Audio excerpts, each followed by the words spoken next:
السلام علیکم نوی ویډیو سره تاسو هرکلی وي امید لرم چې تاسو ټول به روزه خوشاله وئ ژوند په مزو کې به وئ تازه خبر را مخې ته شوی دی د پښتو مشهوره سندرغاړې وږمه ډېره په بد حال باندې مړه شوله دوستانو د وږمې کومه بیماري وه د کومې بیمارۍ د لاسه مړه شوه ټول معلومات درسره په دې ویډیو کې شریکوم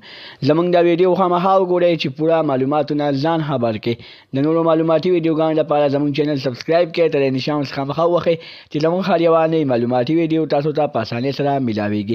د پښتو مشهوره ناموره سندرغاړې وږمه چې په خپل وخت کې ډېره زیاته مشهوره وه اوس هم د خپلو مینهوالو لپاره به یې ګانې ویلې په سوشل میډیا باندې دا خبر ډېر تیزۍ سره خپور شوی دی چې وږمه ډېره په بد حال باندې مړه شوله دوستانو وږمه ته اخر کومه بیماري لګېدلې وه د وږمې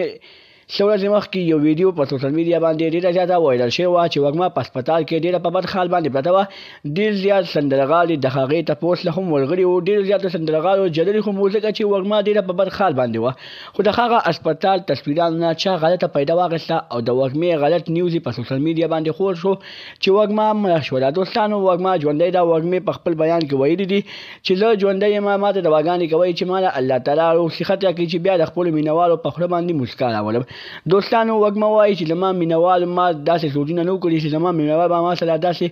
قسمه حرکت کوي چې زما د ملک خبر به خوروي وږمه وایي چې کله مې وخت برابر شي هغه وخت کې به زه مړه کېږم بې وخته څوک نشي مړه کېدی دوستانو مونږ ته پکار دي چې مونږ داسې په غلطو پیک نیوز باندې یقین نه کوو د دغه شانتې نورو ویډیوګانو لپاره زموږ چینل سبسکرایب کړئ تر نشان څخه مخه ووهئ چې زموږ هر یوه نوې معلوماتي ویډیو تاسو ته په اسانۍ سره میلاویږي والسلام